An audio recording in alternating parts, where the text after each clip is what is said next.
Welcome to the Global Leaders Innovation Summit. You've had a full day of content, and we are here to talk about risk and response, how to prepare for the next Black Swan event. I'm joined by Gavin Patterson. Welcome, Gavin. Hi, Jacqueline. Gavin, hi there. Gavin is the President and Chief Revenue Officer at Salesforce, appointed in August last year. And actually, you're also a board director, aren't you, at Elixir Consulting? That's right. Which is an Apex-backed AI business. So that's really exciting as well. And you've served on the board of British Airways, as well as being a That's trustee right. at the British Museum. So Yeah. Where haven't you been, Gavin? Plenty of places still to go, Jacqueline.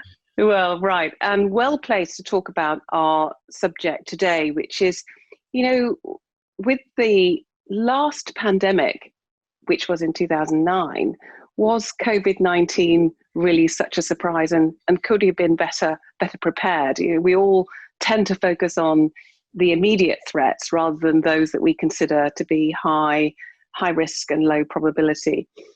But now, the business continuity planning rule book is being completely rewritten. I'm not sure there's a playbook, actually. I'm not sure how prepared we can be.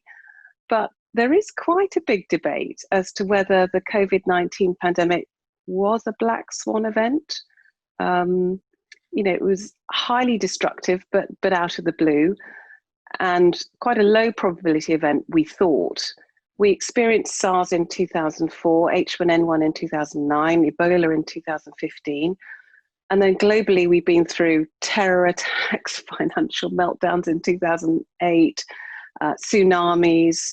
So should we as business leaders have been better prepared for these extreme scenarios? And maybe the question for you, Gavin, is how has Salesforce responded to COVID-19 and the pandemic as a crisis? Were you prepared, do you think? I think we were pretty well prepared. We didn't, like very few people, I think, anticipated this at the beginning of the year. But we were able to pivot very quickly. We focused, of course, on our employees, the health and safety of our employees, our customers, helping them navigate through the crisis itself, and of course, the communities, which are very important to Salesforce, not just in the UK, but around the world. So we did a number of things. On the technology front, we made our technology available for a period of time free of charge to help customers who are navigating that move from the office to work away from the office. Created a set of products called Salesforce Care, specifically for rapid response solutions in this type of situation that employees could use, customers can use, partners can use. And then in the community, we tried to do what we could by helping governments and not-for-profits with critical support. So, for example, we sourced 50 million pieces of PPE and donated more than $24 million to organizations, and got that money away really quickly, because that's when, in a crisis, time is everything, obviously, and so we wanted to play our role. So that, in some ways, that encapsulates how we thought about the crisis, helping each of our constituents, each of our stakeholders, and ensure that quickly they were able to navigate through and continue as much as possible as business as usual. Yeah, it's interesting, isn't it? And as you say, time is everything. There are lots of companies that have had great intentions and public bodies with great intentions, not quite done it fast enough. And that timing really does matter to individuals, people's lives, getting on with it, doesn't it? Absolutely. And, business has a critical role to play in this, not just in the immediate crisis itself, but, how do you manage in the sort of, what, if you want to call it, the post-pandemic adjustment, and what to do next. And, I think there's a lot of things we're doing there. Yeah. Do you think, looking back, you would have done anything different or anything more at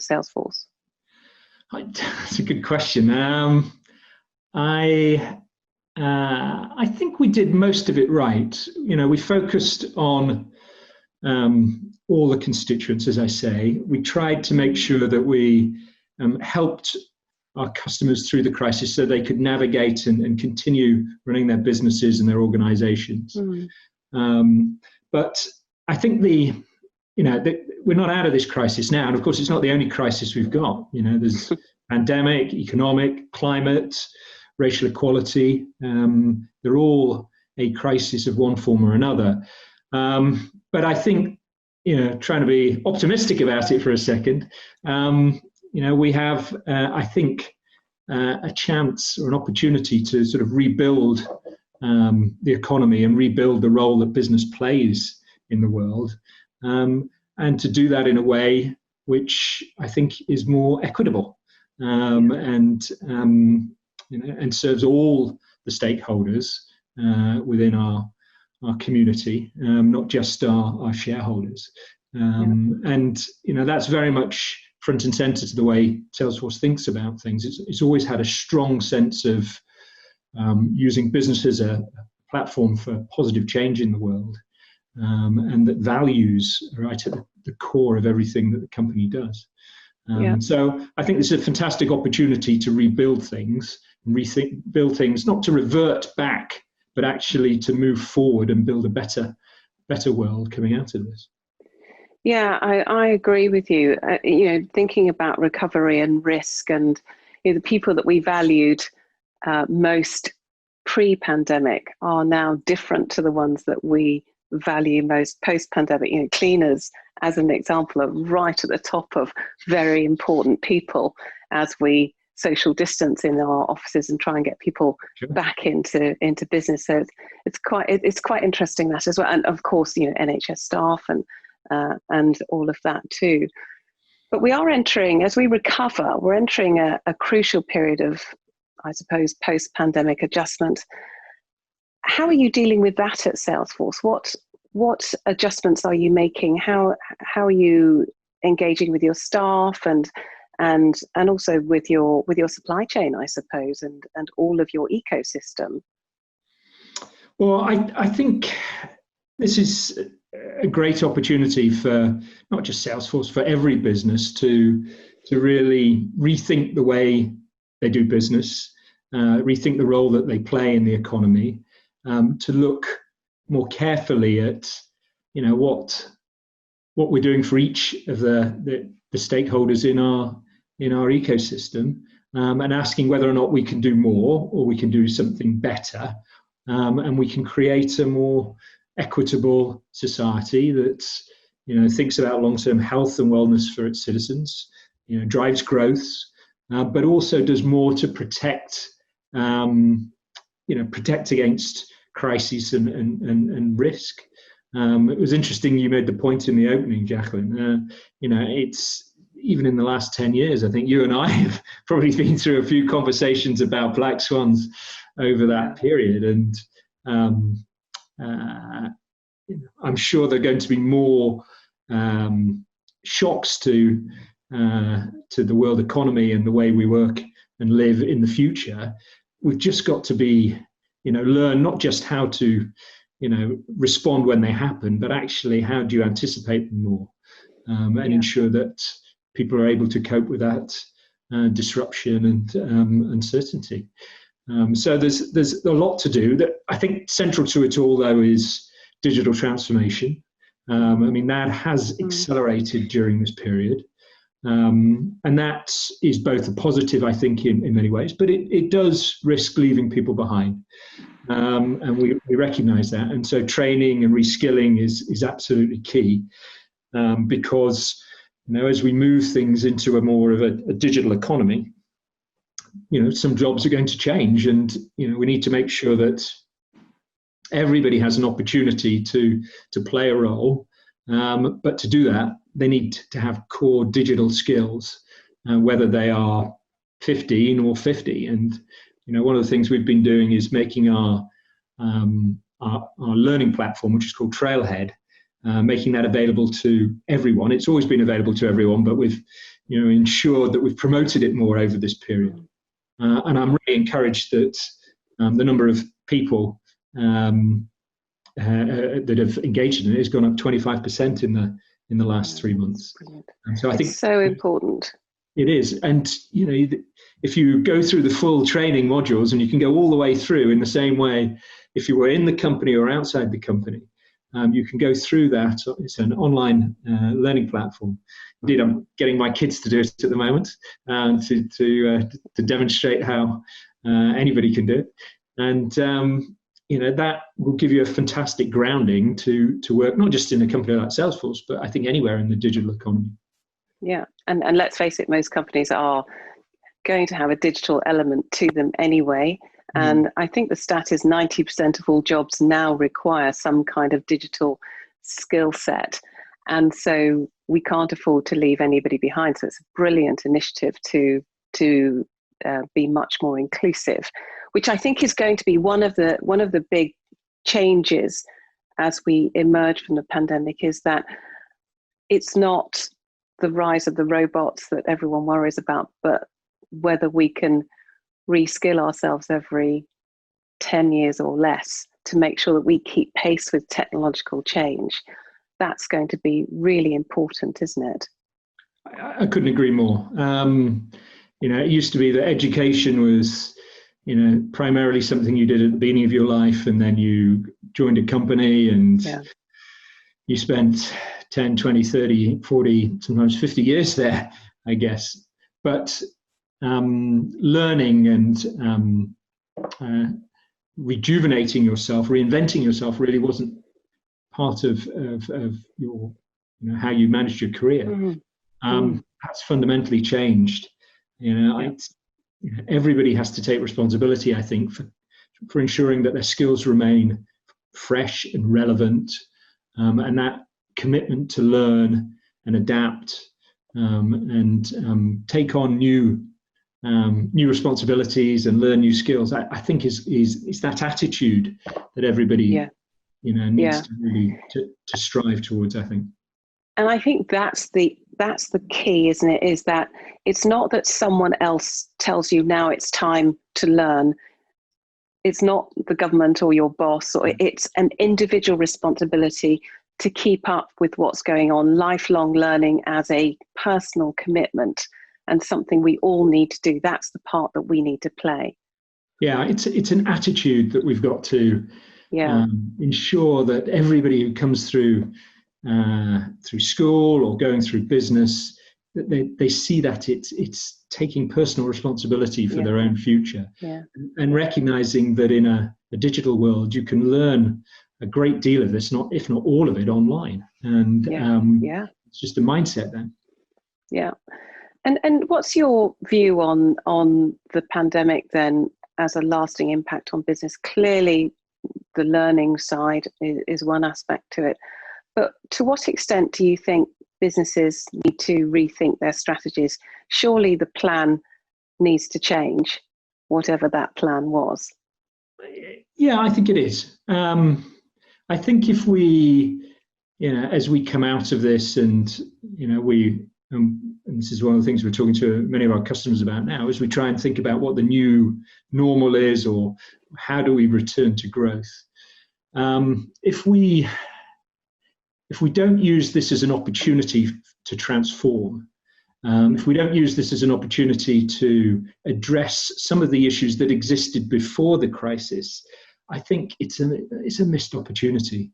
We shouldn't be reverting backwards to what we had before. We should be thinking about this is an opportunity to reinvent and to address some of the inequalities that exist. There's been a lot of challenge to capitalism in the last 10 years. Never quite recovered, I think, from the financial crisis. But I think this is an opportunity when it can really make a difference, and it can truly regain its role as a movement, if you like, in the world. But it needs to move beyond simply about shareholders. It needs to think about all of its stakeholders and properly addressing the role it plays in society and community as part of it. So it can't be sort of paying lip service to it. It needs to be deeply embedded in the core purpose of the company. Yeah. But if it does, and companies like Salesforce and many others, I think have this in the heart of their business. It's values-driven leadership. It's that sense that business can be the platform for change that is more than simply making money. It can create wealth, yes, but it can improve equalities, address disparities. It can be a driver to address things like climate change issues. And if we look at those sorts of things and say, well, actually, we're rebuilding, but let's rebuild something better that addresses all these issues, then I think it's going to be, something good will come out of this crisis. And I'm optimistic that we can do that. Yeah, I agree. And specifically, I think for diversity and inclusion, where, whilst we are becoming much more dependent on technology and overnight, actually, with COVID-19, much more so, we do need to make sure that the people designing, building, testing, implementing the technology are diverse so that they build a world that works for everybody. I couldn't agree more. It's we need to be conscious that we've all got some form of bias. Yes.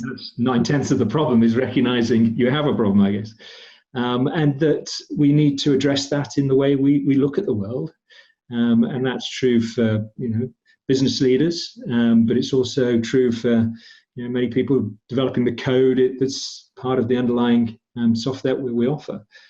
So ensuring that we have within our workforce and our organization, we have a representative slice of the population within the workforce. We're addressing racial equality, we're addressing gender equality, and that we're making sure that our company reflects the customers we serve, and that must be our goal, I think. Yeah, no, I agree. You talked about digital transformation earlier.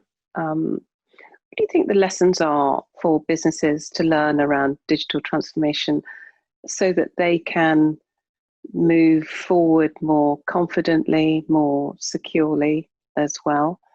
And what role does technology really play in that? Well, I think what we've learned, I think, in the last 3 to 6 months is that digital transformation, which has been a story that has been going on for probably 15, 20 years in many companies, has accelerated. There's no question about that. And what would have taken years is now being done in months, and what's done in months is being done in weeks and even days. And what is clear that if you were a company that was a little bit of a laggard or a denier around digital, you were going to be in big trouble. So I think it has been very interesting from the perspective that I've had over this period, because you get a really good sight of the winners and losers in a digital shootout, for want of a better word. And there's no question about it. Some companies are using this crisis to really accelerate ahead. They've increased their investment in digital. They're looking to accelerate their transformation. They're making sure that their businesses are completely digitally designed and can work anywhere. And indeed, we've got a series of products, the Salesforce Anywhere range, if you like, that is designed specifically for this. There are companies, of course, that weren't ready for this, and some of those have responded quickly and with urgency, and I've been extremely impressed at how quickly they've been able to make decisions to make that digital investment and to try and catch up. But I am sorry to say that I do come across businesses that are still in denial, and I just don't think this is going to be over very quickly. And probably even when it is, customer behavior is going to change so fundamentally that if you were if you were a non-digital business, frankly, you'll be a non-business at the end of this. Yeah. I think that's going to be very sad. Yeah, and we can see the scars of that all over the high street, if nowhere else, right? So, It's true. so these, so talking about being prepared, then these Black Swan events are almost impossible to predict, and often bring massive repercussions. You know, are we in business? Are we not in business? Do we have a business that matters anymore? You know, and has customer behaviour changed? But what do you think are your biggest learnings from the past few months in terms of specifically building resilience for any future crisis? What are you doing differently? Well, I think you need to prepare for black swans, and you can prepare for them. Running fire drills, if you like, around potential black swans to test the resilience of your business model is time well spent. And we've done it a little bit at Salesforce. We did it also at BT, including a pandemic, incidentally. And it does allow you to see how your business would operate in a different set of conditions. So, it's hard. You've got to continue to do that and continue to create scenarios that really demonstrate the, highly damaging small chance type of situation that the pandemic has proven to be. I think that's the key to it. Yeah. I think in terms of building your business, ensuring that you can do and run your business from anywhere, that it's built on the cloud in a secure manner, that you're, if you need to move buildings, be that between two business venues or from a business venue to people's homes, I think is absolutely key. And the businesses that were geared up that way, that they had their contact centers built into the cloud and they had the agility to be able to move quickly, I think have been able to move relatively seamlessly through this change. And it's clear not every business has got that. No, so I think that's those right. are probably the two that immediately come to mind. Yeah, no, it's really interesting. And I noted when the pandemic first struck, the chemist ran out of hand sanitizer overnight. Yeah. And one of the things that pointed to was that there's no slack in the system. We worship at the altar of efficiency. And so we have just-in-time deliveries, just-in-time manufacturing. So there's no stuff around. There's not more people than we need. There's just enough of everything. And I'm wondering whether putting some slack in the system is going to be one of the things that businesses could do to better prepare for whatever comes next. Yeah, I think so. I think it's, I think local sourcing within the supply chain will become, already is a more significant theme. I think the agility of your manufacturing and service delivery, I think is going to be key.